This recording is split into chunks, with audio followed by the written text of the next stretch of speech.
Boa tarde a todos. Estamos aqui mais uma vez reunidos para a nossa reunião do Grupo de Estudo Família, do Luz e Caridade. Hoje estamos recebendo o nosso companheiro João Roberto, da União Espírita Carlos Chagas, que vai nos trazer o estudo da tarde de hoje. Vou pedir à nossa companheira Sandra para ler a nossa ambientação, para que a gente possa iniciar os nossos trabalhos.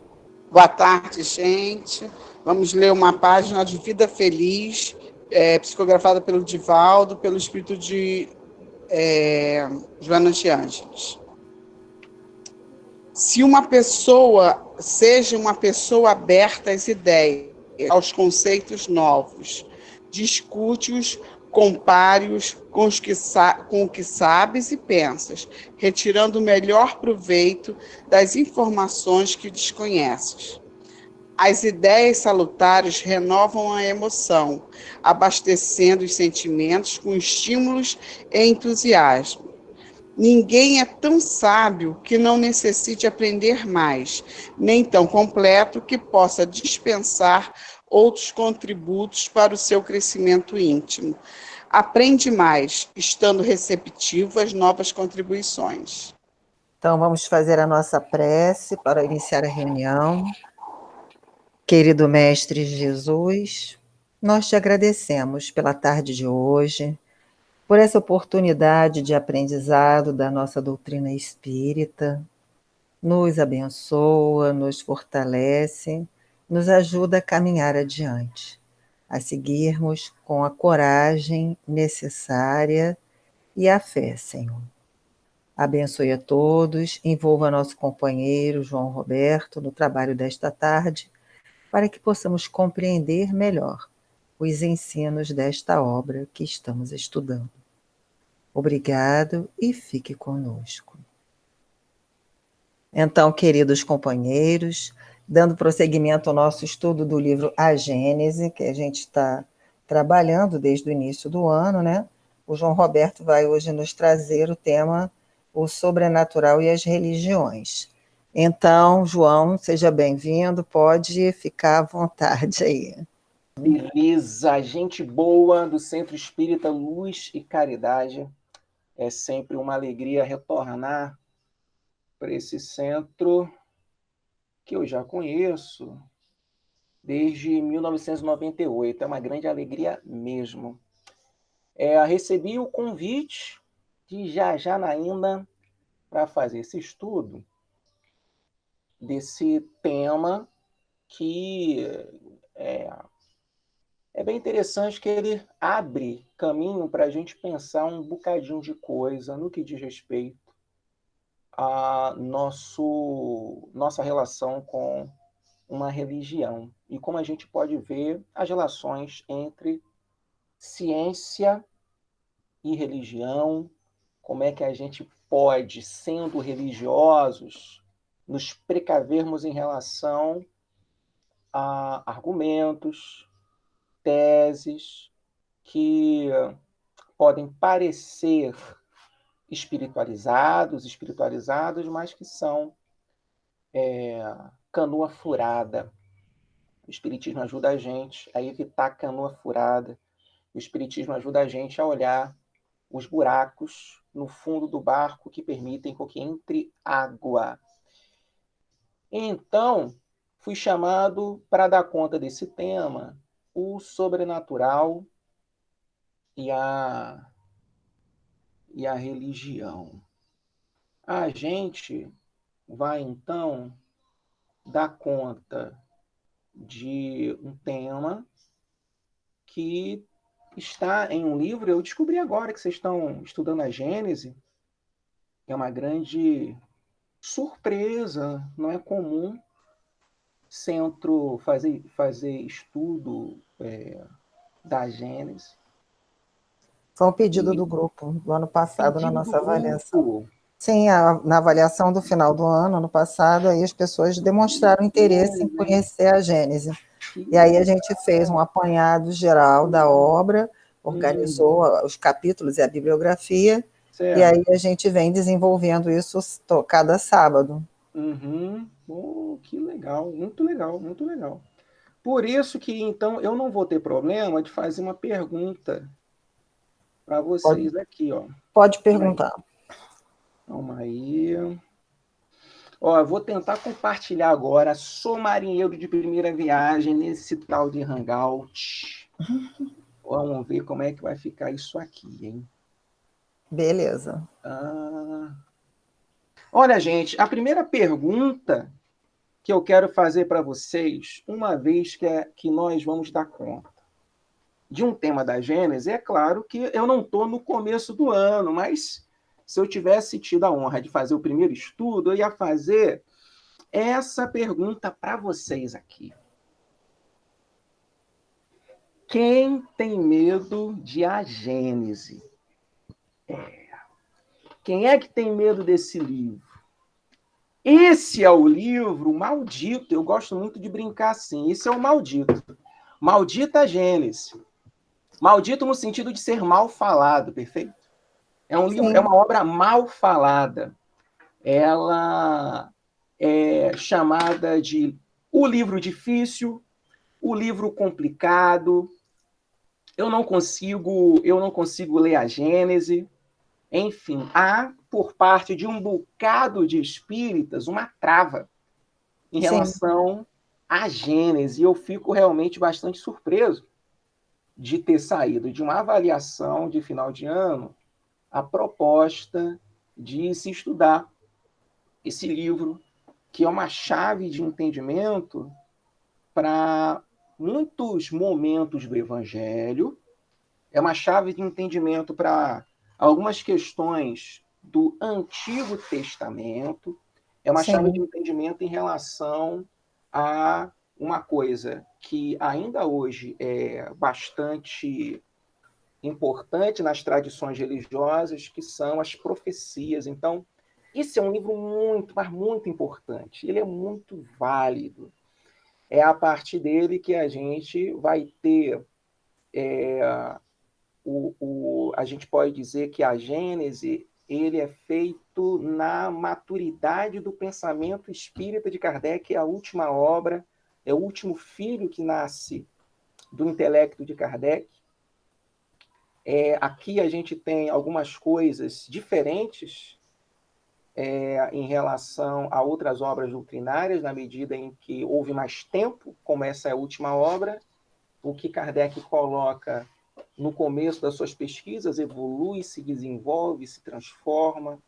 Ele acompanha algumas tendências científicas da época, como o evolucionismo, e a partir daí faz necessariamente, porque acha conveniente, algumas mudanças em relação a entendimentos sobre a evolução do espírito. Então, esse é um livro muito bom. Eu gosto muito da Gênese e vou ter muito prazer de conversar com vocês. Eu gostaria também que a Janaína e Valéria falaram que o grupo participa bastante. Eu gostaria que vocês pusessem lá no chat ou que usassem a ferramenta do vídeo para poder responder essa pergunta. Se tem aqui alguém com medo desta obra, medo de A Gênese. Medo de A Gênese. E aí, acontecendo isso, a gente segue e depois retorna para comentar essas impressões de vocês, né? O estudo de hoje, meu povo... Vai falar alguma coisa, Valéria? Não, só concordei. Já tem 2 dizendo que não. Não tem medo? Eita! Mas 2 de quanto? Aí já tem 3 dizendo claro que não. Claro que não. Poxa, é forte. Claro, é forte, né? 3 de 16. 3 de 16. Pô, legal, beleza. 3 de 17, Valéria, que o Lucas 17. Então tá, ok. Faltam 14. Vê bem, a gente vai... Sim. Ó, 4 de 14, hein? Já entrou mais um. Ó, beleza. A gente vai para a segunda parte de A Gênese. A Gênese, na verdade, é o primeiro nome, né? O nome é grande. A Gênese, os milagres e as predições segundo o Espiritismo. E no nome, a gente já tem... eu posso estar fazendo uma coisa um pouco chata, que é lembrar que... Ou chata no sentido de ser assim, cansativo, porque como eu gosto muito de falar da Gênese, eu estou me referindo àquilo que é bastante introdutório, é bastante básico. Uhum. Só no título da Gênese a gente já tem o projeto. O projeto é da conta da Gênese mosaica, aquele primeiro livro que nós conhecemos com o título grego, Gênese, que trata do começo do mundo e do aparecimento do ser humano. E também o debate sobre cientificamente o que no tempo de Kardec, nos anos 1860, o que já havia de informação da parte da geologia, da parte da arqueologia, sobre o começo da vida da Terra, a formação da Terra e o começo da vida. E aí vai falar também sobre Adão e Eva. Essa é a primeira parte. Segunda parte, onde consta o item que é o objetivo do nosso estudo, é a parte que trata dos milagres. Então, a gente não vai ter isso no Evangelho segundo o Espiritismo, porque o objetivo do Evangelho, que está na introdução do livro, é tratar a moral evangélica. E a moral evangélica é naquele lugar aquilo que poderia ser conversado, debatido entre quaisquer religiosos. Na moral evangélica, o fazer o bem, o que é o bem, no que diz respeito a relacionamento humano. Então, isso fica de fora. Kardec fala logo na introdução do Evangelho segundo o Espiritismo que milagre fica de fora. Dentre outras coisas, ficam de fora. E aqui na Gênesis ele vai se dedicar a falar sobre os milagres. Os milagres. Muito bem. A terceira parte, que eu não sei se não está no programa de vocês verem esse ano, a terceira parte vai falar das profecias, né? Vai falar sobre como é possível os espíritos muito elevados conhecerem o futuro. E como é que para Deus o futuro é presente? Como é que para Deus não existe mistério em relação ao futuro? Isso não é tema de hoje. O tema de hoje está no capítulo 13, chamado Caracteres dos Milagres. Nós vamos dar conta dos itens 18 e 19. Legal? Muito bem, muito bem, muito bem.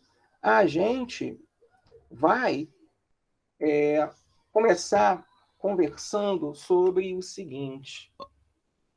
A primeira coisa é que para as religiões, de maneira geral, a ciência, o pensamento racional, ele pode ser um aliado ou não. O que a gente costuma ver é que quando a ciência confirma certos argumentos, certas orientações religiosas, a ciência é considerada correta. Agora, quando os cientistas produzem conhecimentos que vão contra aquilo que os religiosos defendem, a ciência ela é negada.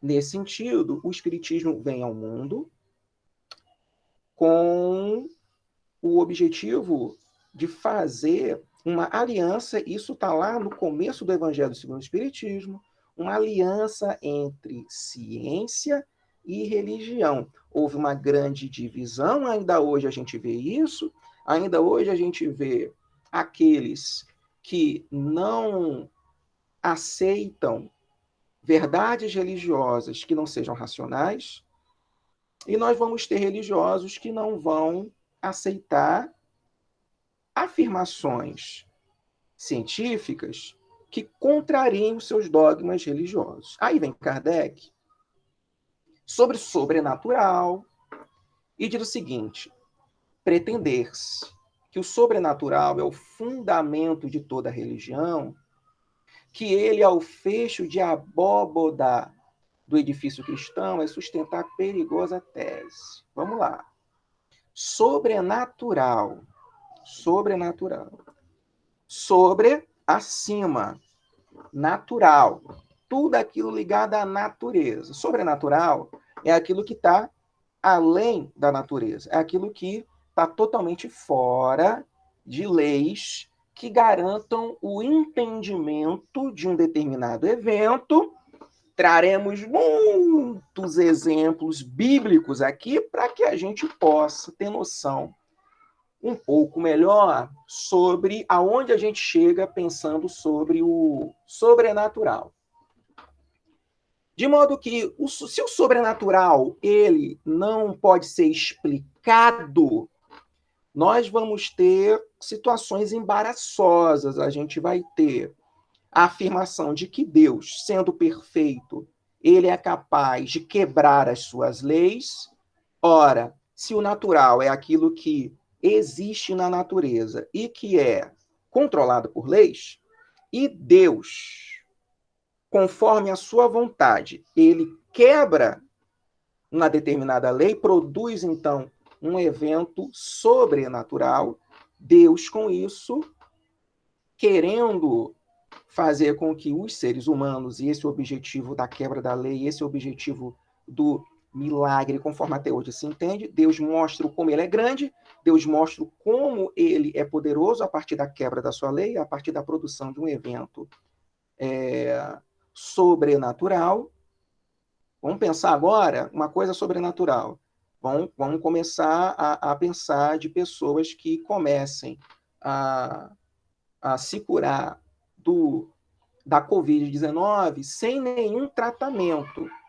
Isso é sobrenatural. Isso aí contra a lei natural conhecida hoje, relacionada ao desenvolvimento dos vírus nos corpos humanos, e seria sobrenatural. Eu digo que é uma situação embaraçosa porque se Deus ele é perfeito, por que que ele vai quebrar a sua lei? Ora, se ele é perfeito, ele deveria fazer o quê? Cria uma lei boa o suficiente, na verdade perfeita, de modo que não tem como ajustar, não tem como melhorar. Deus não precisa ficar provando o seu poder para nós, seus filhos, nós humanos. Não tem necessidade alguma desse tipo de coisa. Por outro lado, o sobrenatural ele não pode ser explicado. Aí nós ficamos reféns de explicações de pessoas que, do alto da sua posição de sacerdote, vai dizer que uma determinada situação ela aconteceu porque Deus quis. Só que o sobrenatural, durante bastante tempo, ele foi pensado não só como ação de Deus, mas também como ação do demônio. O capeta também já trabalhou muito. Na verdade, o capeta não para de trabalhar. Na verdade, nós cristãos, particularmente os cristãos, dentro do grupo dos religiosos, o grande grupo dos religiosos, nós cristãos nunca largamos o diabo. A gente fala do diabo terrivelmente. Se o diabo tem orelha, ele vive com ela vermelha. Na verdade, nós cristãos pintamos o diabo também como vermelho. E esse diabo que está a todo momento produzindo coisas negativas, também a ele foi atribuída a ação. Então, o diabo, o grande diabo, ele lá no livro dos médiuns, a gente vai ver que lá no comecinho dos fenômenos espíritas, lá na época da mesa girante, quando tudo começa e chama a atenção de Kardec e outras pessoas da época, curiosos e pesquisadores, uma das explicações é que o demônio é que dava as manifestações. Sempre os demônios. Ainda que fosse um filho escrevendo para uma mãe, na verdade era o demônio se passando pelo filho. Então, essas explicações sobrenaturais, elas podem se basear tanto na manifestação de Deus, quanto dos demônios, ou espíritos de maneira generalizada. O que importa a gente entender é que sobrenatural é aquilo que não respeita as leis da natureza. Sobrenatural, não respeitando as leis da natureza, fica ao sabor das opiniões. É o que cada um acha, é o que o religioso, com melhor capacidade de argumentação, vai conseguir convencer o seu grupo. E Kardec acha que é perigoso fazer uma colocação do sobrenatural como a base das religiões. Por que isso? É uma consequência, eu coloquei a tese ali, está errado, é uma consequência da tese acima, dizer-se que o fim das religiões será decretado quando se demonstrar que é natural o que se considerava sobrenatural. O que Kardec defende? E a gente vê isso até hoje, com o desenvolvimento da ciência, e a ciência se desenvolveu de uma maneira surpreendente de Kardec para cá, século XIX para cá, uma coisa assustadoramente boa, o como a ciência se desenvolveu, o como que o ser humano ele tem conseguido entender o funcionamento da natureza de cada vez de modo mais aperfeiçoado. E conforme a gente vai entendendo a natureza, o que era colocado na conta do sobrenatural vai ficando para trás. Várias coisas que eram consideradas sobrenaturais, coisas que eram explicadas pela ação de espíritos, vai se descobrindo uma causa natural, uma causa neurológica, uma causa psicológica. Então, a gente vai compreendendo cada vez melhor essas coisas que hoje são estudadas, mas no passado podiam passar por problemas sobrenaturais. A gente vai ter situação, por exemplo, de espíritos que vão realizar possessões no Evangelho, e alguns sintomas lembram a epilepsia.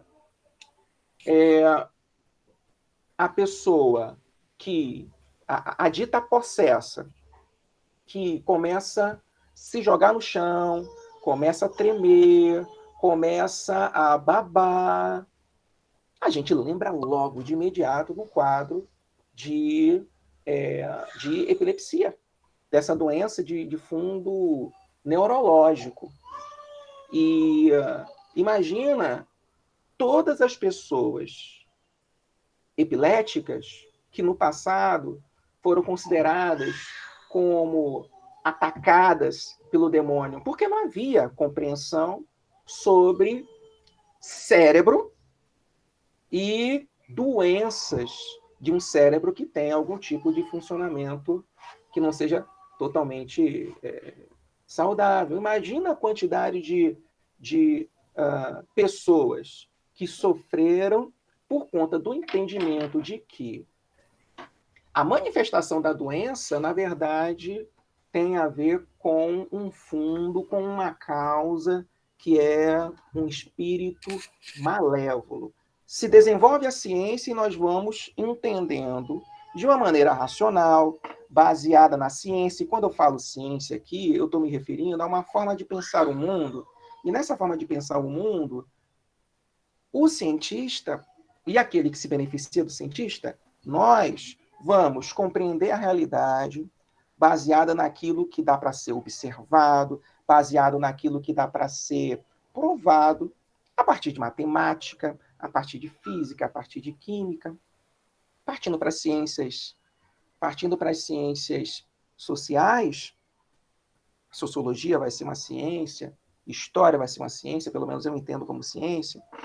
E essas ciências sociais, elas também vão nos ajudar a compreender melhor fenômenos da sociedade.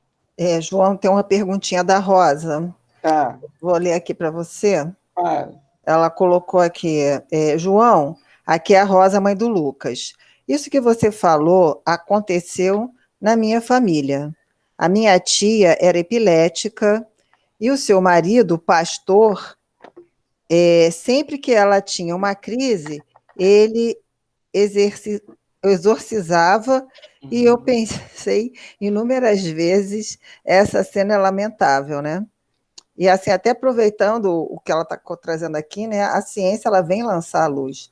Quando a gente começa a estudar esse livro, você falou, né, no início, que a gente começa a estudar a Gênese lá do início, desde o primeiro capítulo, quando ele vem falando, né, sobre o caráter da revelação espírita, e ele vem falando sobre a Gênese, sobre a origem, ele sempre traz essa questão da ciência e da religião. Toda hora o Kardec vem falando disso, e lá no início, quando nós tivemos a oportunidade de fazer um estudo sobre a Gênese, né? E aí ele coloca que todo o conhecimento, ele coloca que a religião, ela vem, aliás, a ciência, desculpe, a ciência, ela vem para esclarecer aquilo que a religião tem como obscuro. Todo conhecimento religioso que não está de acordo com a lei divina ou com a lei natural, ele é fruto do pensamento humano, que pode ser um pensamento ignorante, um pensamento sem nenhum fundamento de lógica ou racional, que é o que o Kardec traz lá no início. E ele propõe esse casamento da ciência com a religião, não no sentido de uma tornar a outra uma coisa impossível, mas no sentido da elucidação dos fatos, para que justamente não caia nessa questão do maravilhoso, do sobrenatural, e alguém dominar alguém por conta da religião, como aconteceu na história da humanidade, né? Exatamente. A companheira que falou é Lúcia? É a Rosa. Rosa, teu exemplo vem muito a calhar. Infelizmente, isso acontece. A gente tem ainda um entendimento de religiosos que compreendem que certas doenças mentais, elas... Nem doença mental. Tá, vou usar esse termo. Há religiosos que defendem claramente, em jornais, revistas, televisão, defende que certas doenças, elas são curáveis exclusivamente por sua igreja. Qual é o problema? O problema é a fé em si? Não exatamente.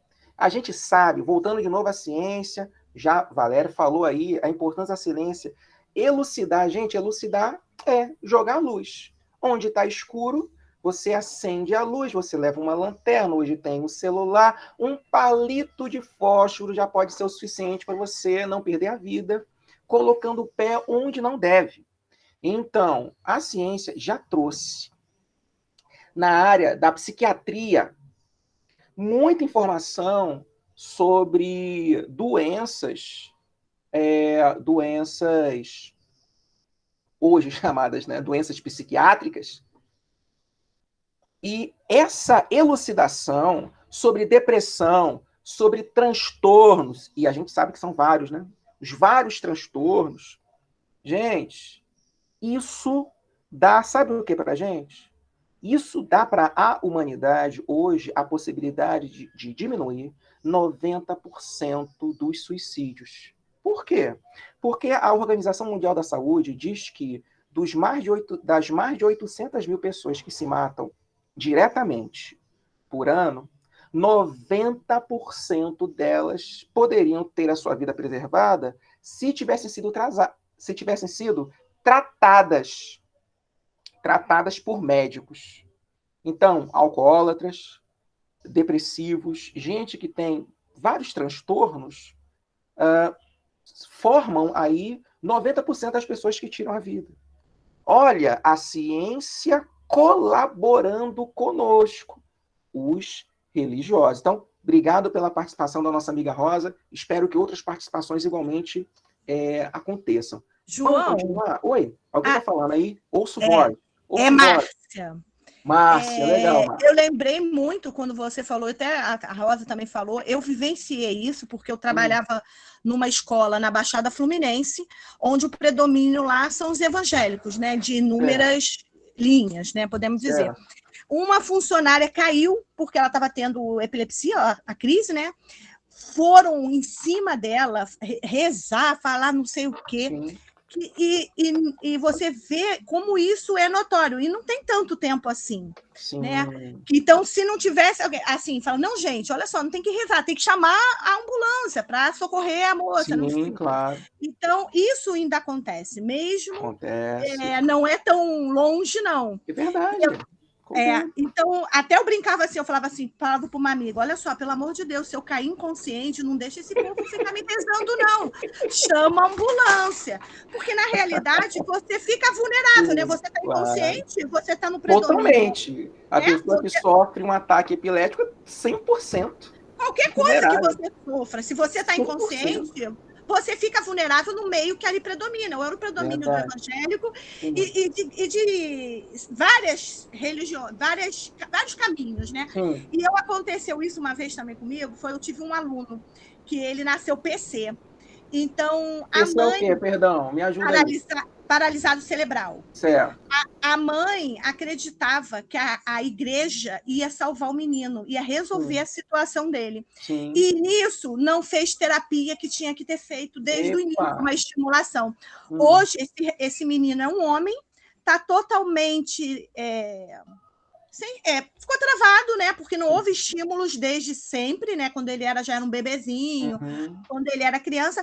Hoje ele está totalmente dependente de tudo, né? Porque a mãe achava, não, a igreja vai salvar ele, a igreja vai resolver o problema dele, né? Então, como essas coisas são... acontece ainda. A gente pensa que é de um passado muito lá atrás, né? Não.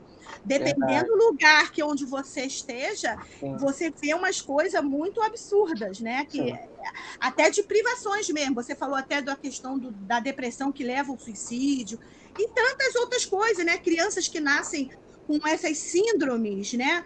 Que precisam até... Às vezes o médico nem sabe ainda qual é o nome da síndrome, mas precisa ter um estímulo, né? Um estímulo desde sempre já ia amenizar aquelas consequências, mas as pessoas ainda utilizam muito a religião como salvadora. Eu não sou contra assim, totalmente dizer assim, que ela não faça, mas o grande problema é que elas só usam a religião, elas esquecem o médico, esquecem as terapias. Então, isso para um professor, às vezes a gente fica de mãos atadas, porque a gente tem que ter muito jeito e às vezes não tem o que falar muito, porque a religião é muito forte para a pessoa, e você está vendo aquela criança perdendo estímulos que ela poderia ter um ganho muito lá na frente. Verdade. É a Lúcia que está falando?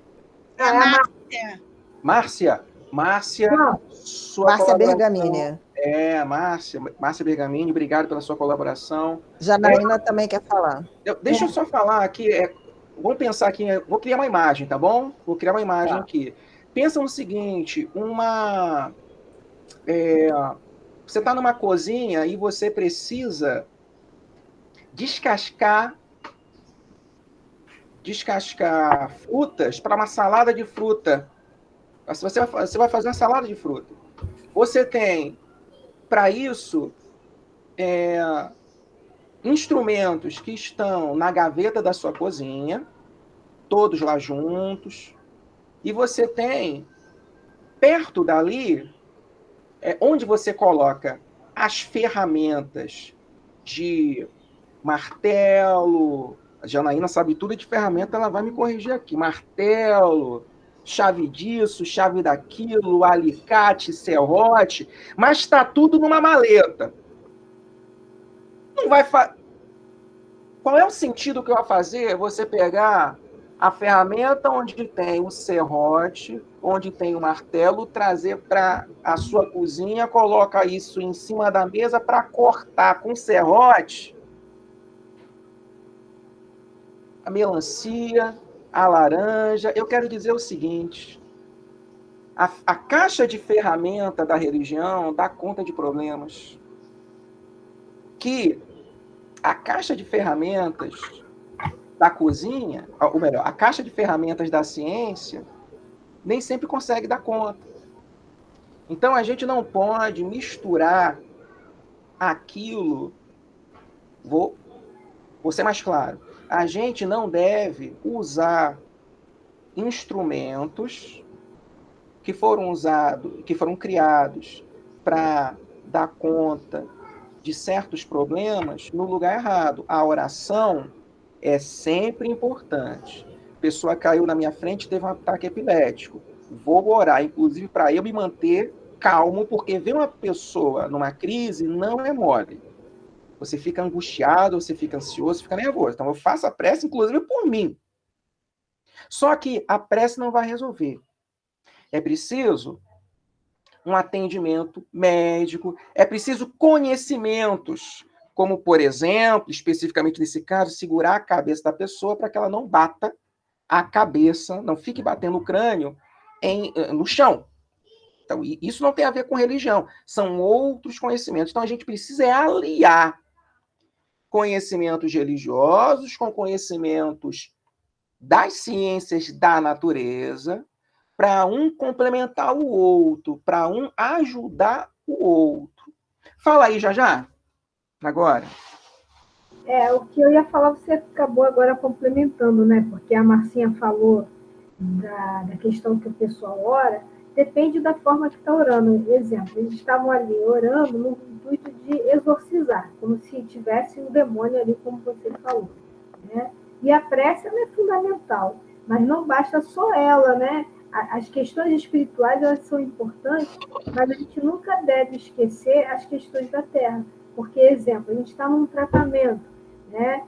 Uma coisa até que lá na casa a gente coloca muito bem para as pessoas quando elas vão em busca de tratamento espiritual.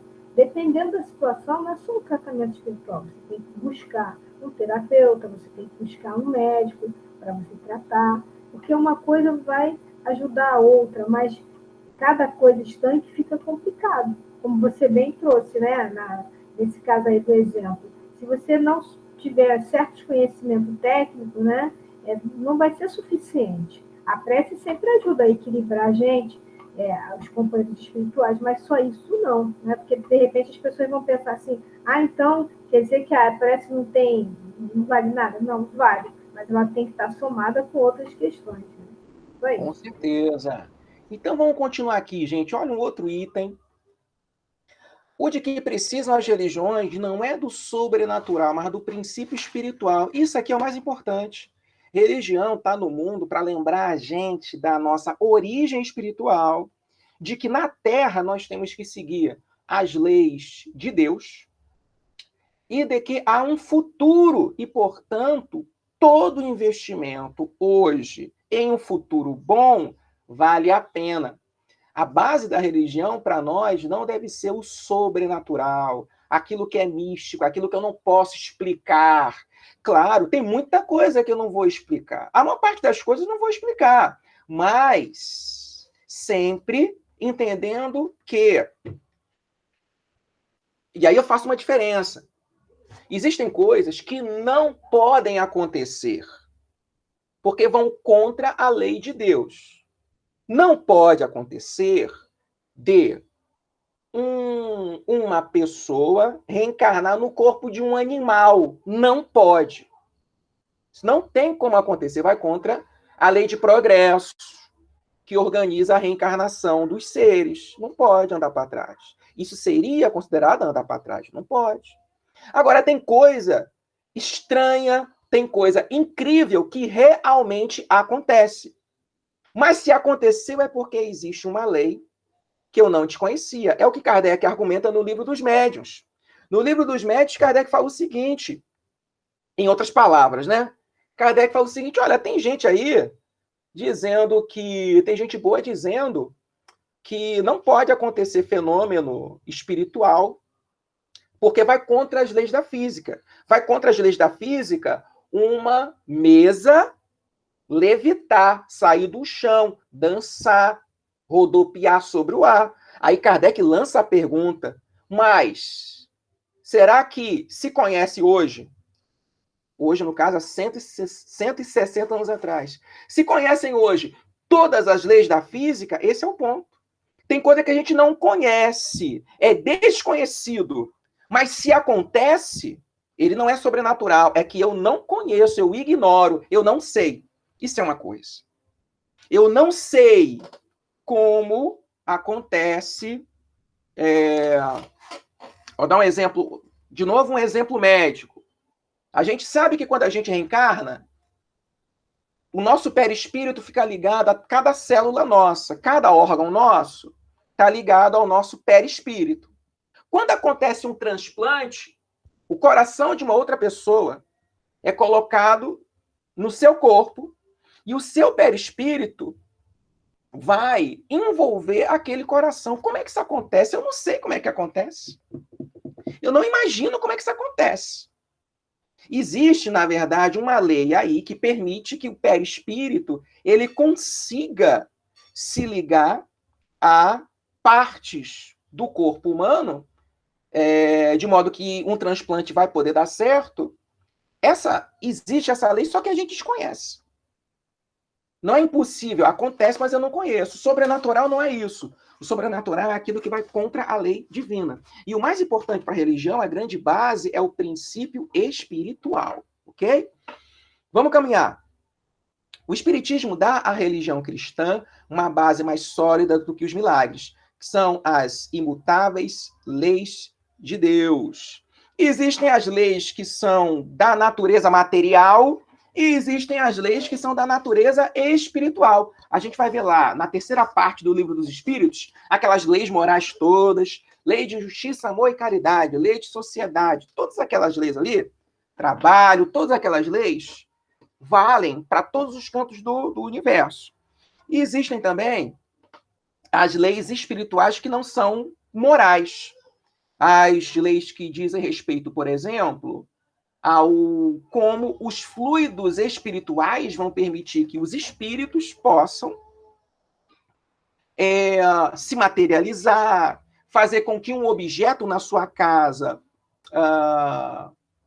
suma e apareça em outro lugar. Enfim, essas leis, elas foram observadas por Kardec, essas leis foram a partir da contribuição dos espíritos superiores, elas foram redigidas, elas se tornaram conhecidas para nós, de modo que, conhecendo as leis espirituais, sejam as leis realmente morais, ou as leis que dizem respeito à mediunidade, essas leis dão uma base sólida para que nós não possamos cair no conto do vigário de histórias mal contadas, explicações de baixa qualidade, não baseadas na observação das leis de Deus, das leis naturais, mas na opinião de um ou de outro, que achou isso, que leu e entendeu dessa forma, criando aquilo que os espíritos, na codificação, tanto chamam de sistemas. Um pensa uma coisa, o João pensa uma coisa, o André pensa outra coisa, mas não é disso que o espiritismo está tratando. O espiritismo não veio para apresentar o pensamento de Leon Denis e de Kardec. O pensamento, na verdade, diz respeito o esforço nosso humano de compreender as leis de Deus, que não tem a ver com aquilo que a sociedade, não tem a ver com aquilo que a cultura, não tem a ver aquilo com que limitações humanas estejam produzindo, ok? Espero ter sido claro nessa primeira parte. A gente vai para agora, deixa eu ver, só completando aqui para a gente ir para um outro momento nosso. A gente está, na verdade, se aproximando de um momento quente. Outra parte aqui de Kardec, eu esqueci de falar, o que está entre aspas é o que está no texto de Kardec que eu tirei. Quanto menos incrédulos, tanto menos incrédulos topará a religião, quanto mais a razão a sancionar em todos os pontos. Kardec tem o grande propósito de nos ajudar a usar a razão para, com a razão, como se fosse uma lanterna, a gente entrar nessa grande floresta densa que é o mundo espiritual e suas relações com a vida material de nós encarnados. Há um facho de luz na nossa mão que se chama Espiritismo. A partir desse facho de luz, esse facho de luz que é alimentado pelo combustível da razão, da racionalidade, do pensamento lógico, daquilo que faz sentido porque a gente aceita, é racional, aquilo que faz sentido porque vários espíritos estão dizendo a mesma coisa, há uma concordância lógica. Esse facho de luz alimentado pela razão, ele faz com que a nossa religiosidade seja purificada daquilo que não é o mais importante. A gente vai deixando de lado aquilo que vai sendo desnecessário, ok? Vamos pensar no passe. O passe. Então, a gente tem hábitos que a gente vê no movimento espírita de a prática do passe ser um pequeno show de movimentos e de barulhos e de coisas, e de estalo de dedo, e de gente que toca no outro, enfim, várias coisas que não são necessárias. Nada disso é necessário. Coisas como colocar a mão para cima, não é necessário. Imagina a pessoa que não tem mão. Ou imagina a pessoa que está engessada. Ela não vai poder fazer assim, então não vai receber o passe. São várias coisas que a racionalidade vai fazendo com que a gente vai tirando. Então a gente vai purificando o nosso sentimento religioso. Agora a gente vai para o item 19, hein? Etimologicamente, milagre tem o sentido de coisa admirável. E é com esse sentido que Kardec vai trabalhar.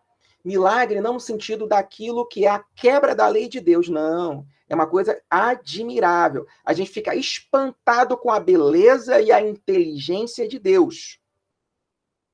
Para se ter ideia do poder de Deus, devemos estudar a natureza e nela descobrir a sua inteligência suprema.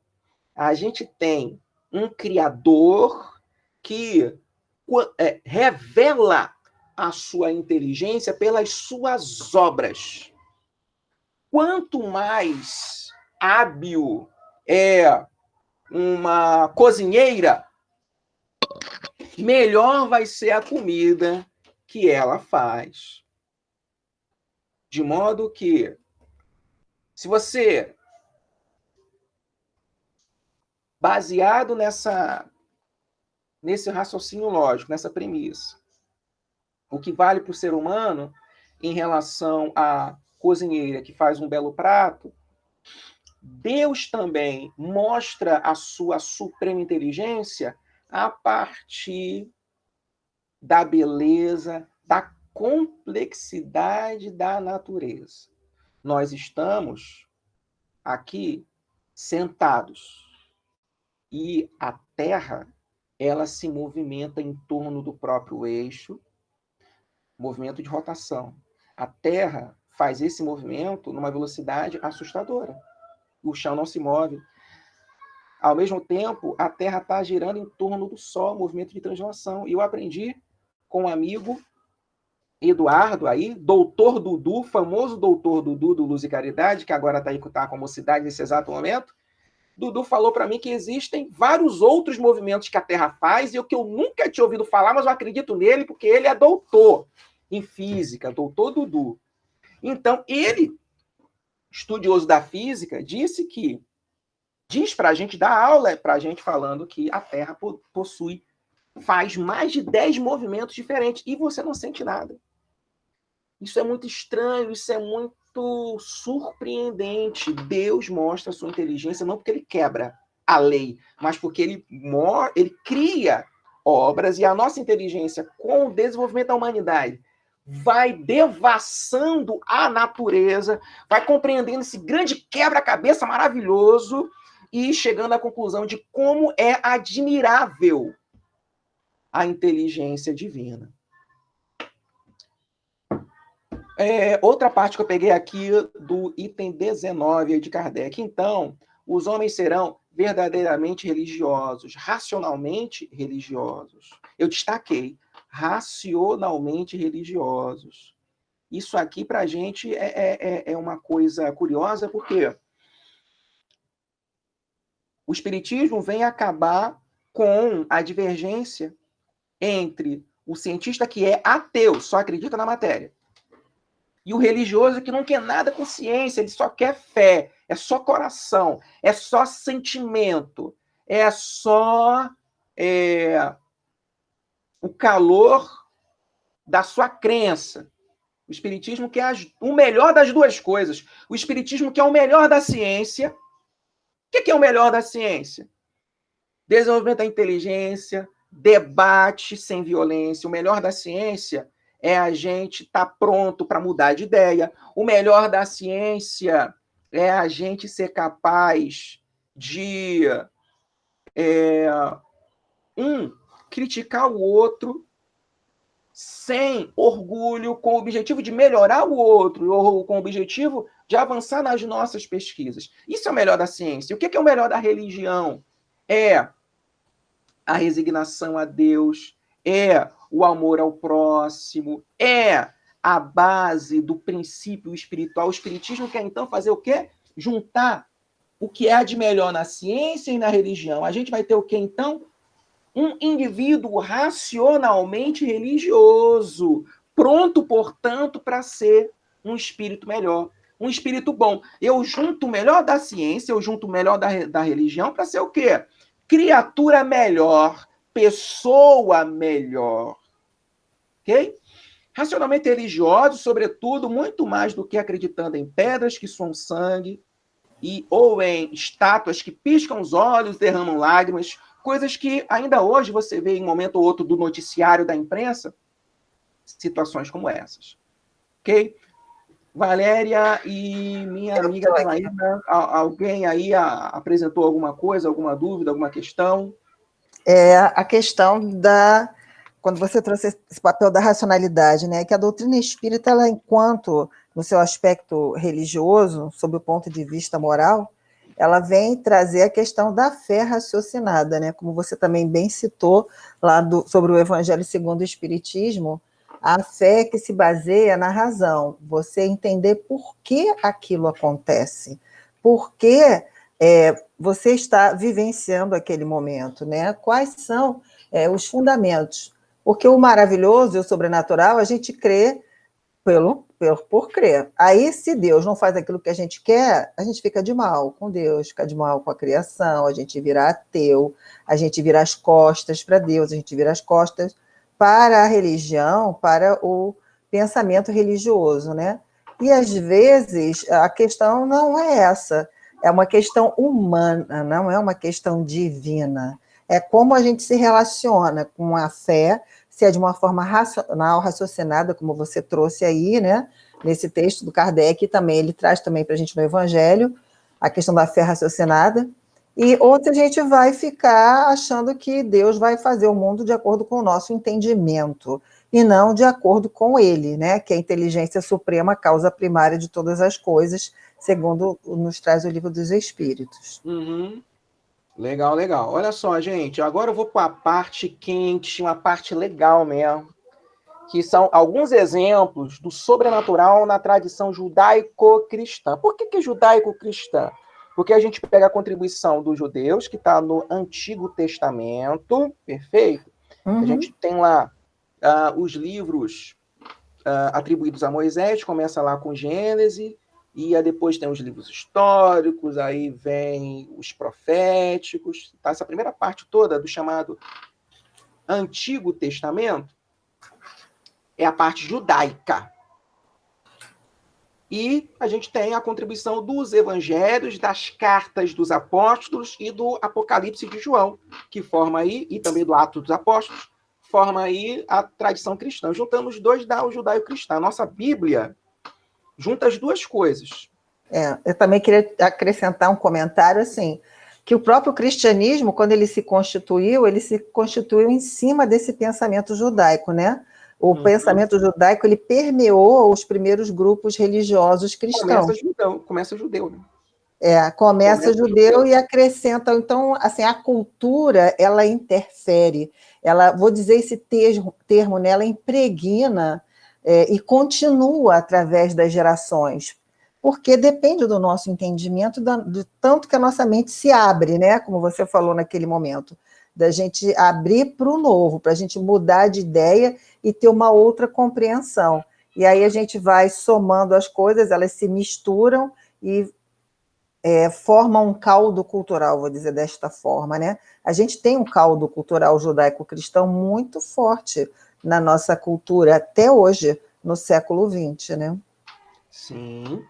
E agora eu vou passar, então, alguns exemplos aqui, e eu vou fazer o seguinte. Eu não vai dar para falar tudo, porque a gente tem meia hora, vocês falam muito, não tem como falar de tudo. Então, eu vou colocar aqui alguns exemplos. E, a partir daí, eu vou fazer o seguinte. Vocês vão, quando eu falo vocês, é todo mundo, não é só a Janaína e Valéria, não.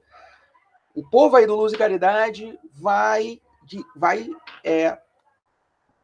votar nos 3 exemplos que vocês gostariam que eu falasse, ok? Então, o que tiver mais voto, eu vou fazer aqui um breve comentário com cada um. Então, a gente tem um exemplo de Adão e Eva, Caim e Abel, ok? História lá da maçã não, tá, fruta, tá, vou falar maçã. Da maçã e da serpente, e Caim e Abel, e um mata o outro, e aí, vamos ver o que vai acontecer aí. As 10 pragas do Egito, Moisés abrindo o Mar Vermelho, estrela de Belém, ressurreição de Lázaro, a legião de espíritos imundos que entram em porcos, o terremoto e 3 horas de escuridão após... Opa, acabei. Calma aí. Volta. Terremoto e 3 horas de escuridão após a morte de Jesus. Ficou faltando ali. Após a morte de Jesus. Eu quero que o povo aí escolha 3 para a gente poder comentar, baseado naquilo que a gente tem lá na segunda parte da Gênesis, tá? Disso tudo aí, olha só. Eu vou dizer que a única... o que não está na Gênese são as pragas do Egito e Moisés abrindo o Mar Vermelho, tá? O resto tudo está lá, seja na primeira parte da Gênese, que se dedica a pensar Adão e Eva, perda do paraíso, e os outros que têm a ver com Jesus estão na segunda parte, o exame dos milagres de Jesus. Então eu quero que vocês escolham aí, gostaria que você falasse disso. As meninas vão ver para mim quais são os mais votados para a gente poder conversar. O Luísa Ramires está votando em Adão e Eva, Caim e Abel. Alguém mais? Que mais? Só um voto. Ressurreição de Lázaro. A Rosa botou ressurreição de Lázaro. Legião dos Espíritos. Terremoto e 3 dias de escuridão. Pô, tá votando em tudo, é um só. Não, ela votou em 3. Eu disse que podia votar em 3. Eu vou ficar com a Legião de Espíritos Imundos. Já são 2 votos. Então vou votar nesse também, Janaína. Você é solidária, você... Eu e a Rosa, né? Então, eu solidária, vocês 2. A ressurreição de Lázaro, a Desirê botou. Então, você tem já 2 tópicos aí, a Legião de Espíritos Imundos e Ressurreição de... A Legião dos Espíritos já tem 4 votos, a Ressurreição de Lázaro já tem 2, a Praga do Egito tem 1. A maior parte falou sobre a Legião dos Espíritos Imundos. Eita, pessoal... Quer saber por que foi no porco? Por que o bicho foi pro porco? Tem lá. 1, 2... Vamos lá. Então eu vou começar com esse aí, tá? Tá. A gente vai ter o seguinte, é aquele momento em que Jesus, ele é chamado para dar conta de uma possessão, lembrando sempre que se trata de um espírito sofredor, que vai das duas uma. Ou é uma doença que as pessoas atribuíam a uma causa espiritual, como, por exemplo, falamos aqui da epilepsia, mas poderia ser uma outra doença. E poderia ser realmente uma obsessão, uma possessão. O espírito sofredor, ele domina aquela criatura por algum motivo. E Jesus interveio. Jesus chegou numa determinada situação, conversa com o espírito, e no diálogo Jesus pergunta o seu nome. O espírito fala: meu nome é Legião. Essa passagem é conhecida, né? Meu nome é Legião porque somos muitos. E aí Jesus fala para que aquele espírito imundo, chama isso, espírito imundo, saia do corpo daquele homem. E estava passando um coletivo de porcos. E o espírito pergunta para Jesus: deixa pelo menos que nós possamos entrar naqueles porcos. Jesus diz que sim, os espíritos entram nos porcos, de uma hora para outra, aquela manada de porcos começa a correr de modo desabalado e se joga num precipício. Muito bem. Onde é que entra o sobrenatural nisso aí? Sobrenatural é considerar que o espírito de um ser humano possa entrar no corpo de um animal. Não se tratou de uma reencarnação, mas é como se eles tivessem possuído os porcos a ponto de controlar o movimento dos porcos e levá-los para a morte. Muito bem. O espírito humano, ele não pode realizar uma façanha desse tipo. O desencarnado, ele não tem como entrar no corpo de um animal e controlar esse animal. A ciência espírita diz que é impossível, que não dá para isso acontecer. Aí, Kardec vai fazer uma pergunta muito boa. Vocês devem saber que judeu não come porco. Por quê?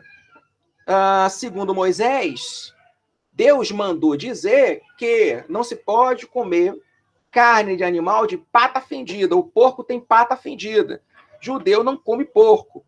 Para judeu, porco é animal impuro. É carne impura, não se consome carne. Pelo menos o judeu religioso. E, portanto, cabe a pergunta que Kardec fez. Se o porco é animal impuro, por que tinha tanto porco com o judeu? É uma boa pergunta. Se é impuro, estão criando porcos, não vão vender para judeu. Judeu criando porco para vender para judeu não faz sentido. Aí a gente pega a informação evangélica e raciocina. Não pode se tratar essa parte do espírito que entra no corpo do porco. A gente não pode pensar ao pé da letra. Mas, se você imaginar como uma metáfora, como uma parábola, como uma história que ficou para a gente refletir sobre como que nós, quando estamos tomados pelas paixões, paixão da inveja, paixão da ira, paixão do vício, quando a gente está tomado, a gente está numa condição imunda. E nessa condição de imundície, a gente pode chegar à morte, à produção da morte. Então, esses espíritos aí, que são já chamados de impuros, eles entram em corpos de animais na religião judaica considerados impuros. Então, a gente está pensando aí como que a qualidade espiritual desses espíritos que estavam obsediando e possuindo o homem que Jesus ajuda, como esses espíritos eram inferiores. Ok? Então, a gente tem aí essa questão do sobrenatural sendo explicada pelo espiritismo. Meninas, qual... Tem um comentário aqui da Sueli. Peraí, Janaína, tem um comentário da Sueli que ela fala que os milagres naquela época, no sentido admirável, era porque o povo era ignorante, pobre de espírito e tinham a ideia e tinham a ideia do poder de Deus. Quer dizer, não compreendiam bem, né, a ideia do poder de Deus. Sim, é exatamente isso. E essa paradinha aí dos porcos se jogarem no precipício pode ser uma metáfora, mas a gente sabe que os animais, eles percebem a presença dos espíritos, né? E eles podem muito bem ter assustado os porcos para eles caírem lá pelo precipício, não que eles entrassem propriamente dito no corpo dos porcos. Lá no capítulo 15, item 34, Kardec vai falar o que eu falei aqui. De como que... Kardec diz o seguinte, só pode ser duas coisas. Só pode ser duas coisas. Ou o povo foi passando para frente a história de Jesus e aumentou, ou é uma alegoria, ou seja, uma metáfora, diz ele, destinada a caracterizar os pendores imundos de certos espíritos. Uhum. Meu povo, e aí? Manda um outro aí para mim, fala aí. É a ressurreição de Lázaro, está aqui, foram 3 votos. A ressurreição de Lázaro já é bastante conhecida, é um debate que o Espiritismo ele faz de modo constante, volta e meia, a gente tem essa questão da ressurreição de Lázaro, porque tem a ver também com a ressurreição de Jesus, a ideia de que dá para voltar no próprio corpo, a ideia de que o morto pode voltar, que Jesus tem poder de fazer com que alguém que estava morto, o espírito retorne ao corpo morto. Muito bem. O Espiritismo diz que quando a gente encarna no ventre da mãe, existe a ligação. Assim que o espermatozoide penetra o óvulo e é formado ali o zigoto, já naquele momento temos a ligação do perispírito. Só se desliga com a morte. Aí acontece a desencarnação. Depois que acontece a desencarnação, não é possível, não tem cola no mundo, por mais poderosa que seja. Não tem super cola espiritual capaz de fazer com que o desencarnado volte para o corpo. Não tem como. É impossível. Isso não tem como acontecer. Ué, mas como é que acontece da pessoa que clinicamente está morta? O cérebro para de funcionar e volta à vida. Não é o contrário do que o Espiritismo diz? Não, não é o contrário. Acontece que, mesmo clinicamente morta a pessoa, se o perispírito não tiver se não tiver acontecido a desencarnação, esse espírito vai retornar para o seu corpo, porque não era a hora de morrer. Não era a hora de morrer, havia uma necessidade de passar por aquela situação de quase morte, de aparente morte, e retorna para o corpo para continuar sua jornada de encarnado. No caso de Lázaro, diz Kardec que Lázaro sofria, na verdade, de uma doença chamada catalepsia, que dá a aparência de morte. Só que Lázaro não estava morto. Mesmo o relato bíblico dizendo que cheirava a podridão, o sepulcro de Lázaro cheirava a carne podre, a carne decomposta de morto, mesmo assim, mesmo tendo essa informação lá, se Lázaro retornou, foi porque ele não estava desencarnado. Ele aparentemente morreu. Isso acontece, gente. Lá no... Vou citar uma outra obra, hein? Lá em O Céu e o Inferno, a gente tem a situação de um homem que é dado por morto, ele é enterrado. A família dá falta de um objeto valioso e faz a exumação do cadáver. E quando abrem abrem o caixão, se surpreendem porque a posição que tinham deixado o cadáver já era outra. Ele tinha se mexido e ele, na agonia de quem acorda dentro de um caixão debaixo da terra, com os dentes ele mordeu um pedaço da mão. Ele tirou com os dentes um pedaço da mão. Ele teve essa situação de ser dado por morto. voltou à vida numa ressurreição? Não. Ele estava aparentemente morto, ele estava vivo. Ele continuava vivo e ele retorna à sua condição de lucidez dentro do caixão. Vocês podem buscar lá no Céu e Inferno.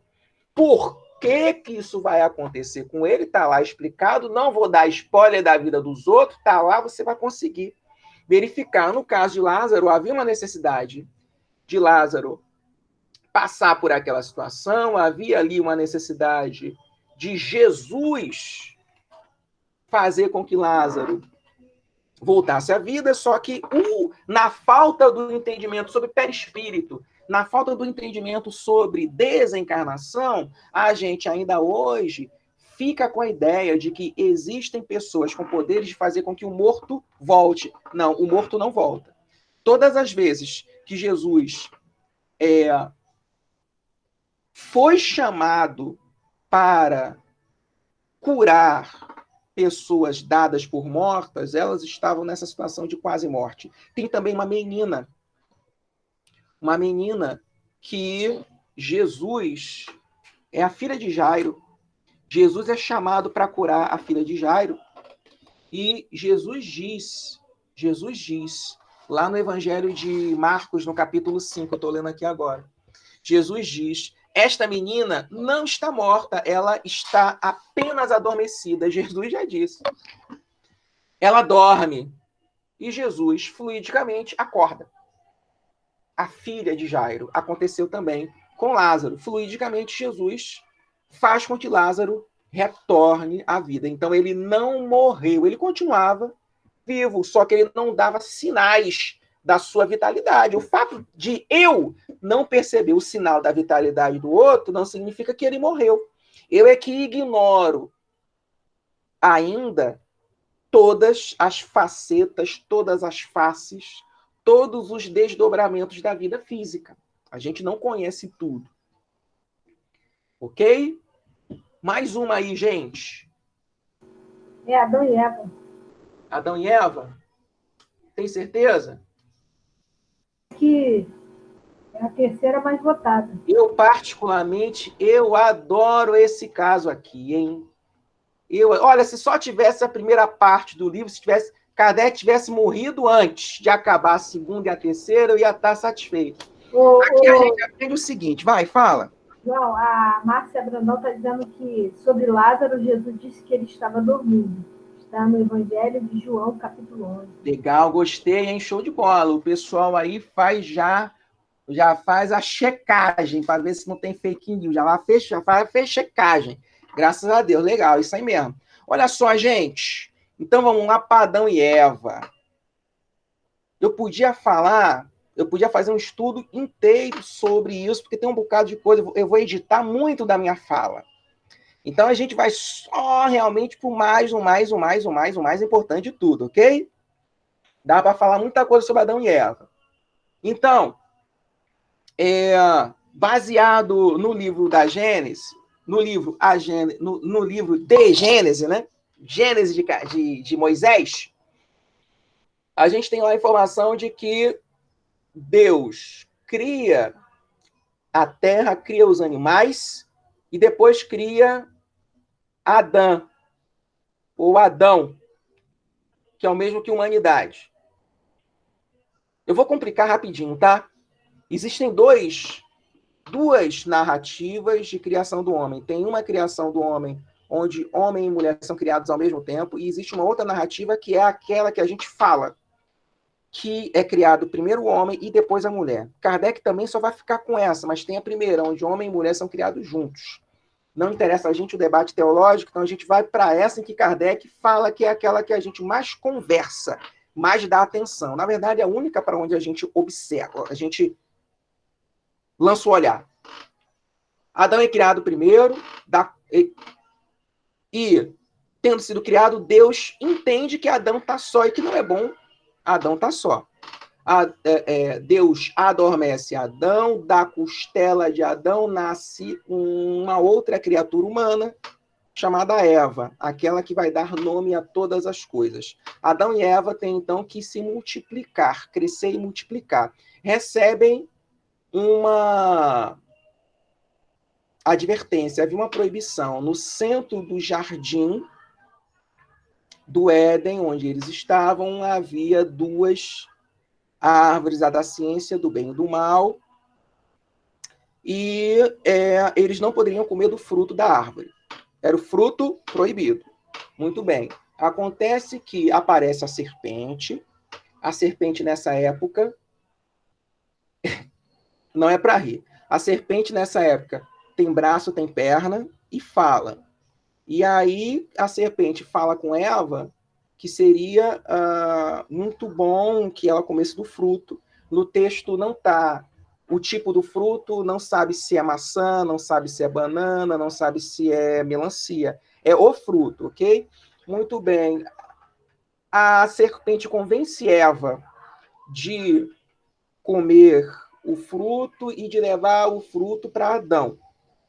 Aí Eva leva o fruto para Adão. A Eva convence Adão. Adão, coitado. Adão era o primeiro homem, não sabia de mulher, não sabia como as coisas funcionam, tal. E Adão é convencido por Eva. Comem a maçã. Deus descobre que eles comeram a maçã. Desculpa, gente, que maçã? Comeram fruto. São expulsos do jardim. É dito para Adão, a partir de agora, você vai... Para você comer, você vai ter que trabalhar. Você vai ter o pão a partir do suor da sua fronte. E fala para Eva, a partir de agora, tu parirás com dor. Ou seja, antes podia parir sem dor, mas muito bem. E fala para a serpente, a partir de agora, você vai rastejar no chão. Aí a serpente perde os braços, perde as pernas, vai rastejar no chão. E você vai ser inimiga do homem. Muito bem. Aí fica o quê? Na terra. Adão e Eva. Saem do paraíso. Vão para a terra. Adão e Eva. Adão e Eva tem Caim, tem Abel. Legal. Caim e Abel têm um problema sério entre si. Um não gosta do outro. Tem uma questão aí de preferência de Deus. Deus prefere um que o outro. Acontece que os dois vão se resolver da seguinte forma. Caim, por inveja, mata Abel. Bem, a narrativa bíblica fala, o sangue de Abel vai até Deus. Aí Deus aparece. Outra coisa, hein? Deus anda por ali, tá? Deus tem a forma de homem. Deus anda por ali. Deus sabe do assassinato de Abel, vai até Caim. Atenção, hein? Deus vai até Caim e fala que descobriu o assassinato e que Caim estava errado com aquilo e tal. E olha o que Caim vai falar para Deus. Caim vai falar o seguinte, e agora? O que os homens vão fazer comigo depois que descobriram que eu matei meu irmão? Só tinha no mundo Adão, Eva e Caim. Caim está com medo de quem? Que medo é esse? Mas aí Deus faz o quê? Faz um sinal em Caim e diz, ninguém vai tocar em Caim. Muito bem. Agora, protegido por Deus, Caim sai pelo mundo. Que parte do mundo a gente não sabe. Saiu pelo mundo. Lá pelas tantas, Caim encontra uma mulher em casa. Olha! Só tinha uma mulher, que é Eva. Ele não casou com a mãe, não é incesto. Caim encontrou uma mulher, casou com ela e fez uma cidade. É muita prosperidade de filho. Me supera totalmente. De modo que a gente começa com Adão, com Eva, Depois a gente vai ter a segunda geração do mundo, que é Caim e Abel. Só da segunda geração, 50% morre, só fica Caim. Caim arruma uma mulher. E a partir daí a gente tem um povoamento do mundo. Opa, tem uns 3 minutos. Vamos lá, no fast food, olha só. Qual é a maneira de Kardec? O que Kardec vai utilizar de entendimento para a gente compreender isso tudo? Para fazer sentido, Adão e Eva não são os primeiros habitantes da Terra, mas eles representam uma população de espíritos que foi degradada de outro mundo. Essa geração de espíritos tem inteligência, mas tem problemas com moralidade. Esses espíritos saíram de um mundo, ou mais de um mundo, não se sabe qual, vieram para ajudar o desenvolvimento da Terra primitiva. Então, eles encarnam junto com os espíritos originados da Terra. A história de perda do paraíso tem a ver com essa expulsão de um mundo melhor, um mundo mais avançado, um mundo com mais facilidade. Sai desse mundo e vai para um mundo de grande brutalidade, de grande atraso moral, atraso intelectual. Daí essa coisa do trabalhar duro, suar para ter o pão, e a mulher, o parir com dor, quer dizer, como que o corpo ele vai produzir sensações dolorosas. Tu parirás com dor. E o assassinato de Caim,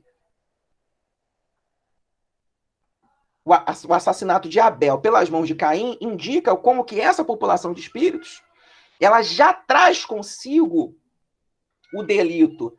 É um conjunto de espíritos capazes de destruir uns aos outros. Por isso eles foram expulsos de mundos que tinham que evoluir. Eles não quiseram evoluir, vieram para a Terra ajudar no progresso intelectual da Terra e também no progresso moral deles. Quando Caim encontra uma mulher, e o texto bíblico não fala que mulher é essa, quando Caim encontra uma mulher, isso é o símbolo do quê? Da união dos espíritos de outro mundo que vieram para cá após essa grande expulsão. É a união na Terra entre esses espíritos de outros mundos com os da Terra. E a população da Terra que vem depois vai ser uma mistura, vai ser uma população originada desse grande encontro dos daqui mais atrasados, primitivos, com os de lá, de outro mundo, ou de outros mundos que vieram para cá, trazer o seu progresso, ok? De modo bastante resumido, bastante apertado pelo tempo, já são 5 da tarde. É isso que a gente tem na Gênese sobre Adão e Eva, Caim e Abel. Particularmente, eu adoro estudar sobre esse tipo de coisa. Adoro estudar sobre esse tipo de coisa. E a gente tem aí, então, essa grande contribuição da Gênese para o nosso esclarecimento. Gostaria de terminar dizendo que a Gênese é um livro que tem que deixar de ser maldito, ele tem que ser bendito, ele tem que ser conhecido, ele tem que ser divulgado, a gente precisa se ancorar nele. Ficaria aqui ouvindo horas. João, horas.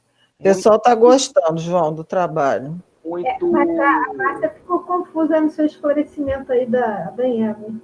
Ficou rápido, né? É porque ficou bem rápido.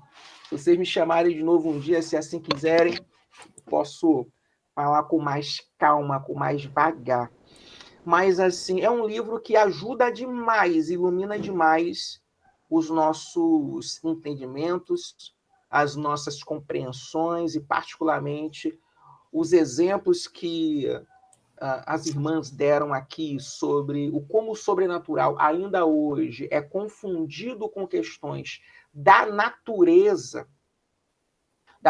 do funcionamento do cérebro humano. Isso indica como que esse estudo ele é atual e como que a gente precisa ter o nosso raciocínio espiritualizado, para que a gente, ao mesmo tempo, que a nossa religiosidade ela seja depurada pela razão. É assim que a gente vai conseguir passar melhor pelas nossas dificuldades. Agradeço a atenção de todos e todas. Espero ter alcançado o objetivo do estudo. Espero que eu tenha honrado a atenção de vocês. E espero também ter sido claro, me esforcei para ser o mais claro possível. Obrigado a todos e a todas. A gente agradece aí o João pela participação. Eu vou compartilhar aqui o nosso tema da semana que vem. Nós vamos ter... Espera aí, antes de compartilhar, eu tenho que botar no modo de exibição de leitura. Semana que vem a gente vai ter um convidado de Manaus, que é o Rui Marcelo. Nosso tema da semana que vem vai ser natureza, propriedade e qualidade dos fluidos. E o objetivo será explicar a sua natureza, a natureza dos fluidos, né? E apresentar as propriedades e discutir as qualidades dos fluidos. Vamos estudar sobre os fluidos que tem na Gênese, que até um pouco já falamos hoje sobre isso. Então, na Gênese é o capítulo 14, item 1 a 6. Também encontramos no Livro dos Espíritos, no capítulo 2, do item 27 a 34, aí no caso a primeira parte. Na Revista Espírita, de 65, mês de maio, sobre as criações fluídicas, e também na Revista Espírita de 66, no mês de março, Introdução ao Estudo dos Fluidos. E o nosso companheiro Rui Marcelo, ele é lá de Manaus, é um espírita de Manaus, ele também trabalha no canal da internet, né, junto com o companheiro Eric, que é lá do... Espiritismo em Kardec. Espiritismo em Kardec. Eles fazem muitos debates, convidam pessoas para falar sobre a doutrina espírita, sobre a revista espírita, e eles fazem estudos muito interessantes, muito sérios, muito, assim, sobre a doutrina espírita, sobre a revista espírita, né, que geralmente é o objeto do estudo deles. Então, a gente agradece ao João. Gente, coloca aí no chat se vocês gostaram do estudo, se ficou claro, se ficou confuso. Podem colocar também lá no grupo da família, no nosso grupo do WhatsApp, para a gente ter uma noção, né? E eu vou convidar, agradeço o João, sua presença. O pessoal está botando aí, muito bom, gostei. Vou pedir a nossa amiga Janaína para fazer a nossa prece de encerramento. Agradecer mais uma vez o João, com certeza iremos lhe chamar aí para trazer a Dona Eva de novo aí, tá? Vai ser um prazer. Tá bom? E, Carol, você perdeu um finalzinho, mas daqui a pouco a gente vai estar colocando, né? Assim que estiver pronto no nosso canal, aí você vai poder rever o estudo e até completamente, tá? É o quê? No YouTube que vocês vão colocar isso? No canal do YouTube. Assim que estiver pronto, eu vou estar te encaminhando para você dar uma olhada. Tá, legal. E os demais também, certo? Vamos, então, aproveitar esse momento. E é uma tarde, assim, muito legal, né? De estarmos cada um nos seus lares, mas, ao mesmo tempo, num só sentimento de estudar a doutrina espírita, compreender tantas coisas, né? Como Valéria falou, esse caldo cultural, caldo religioso que a gente vem carregando há muito tempo, né?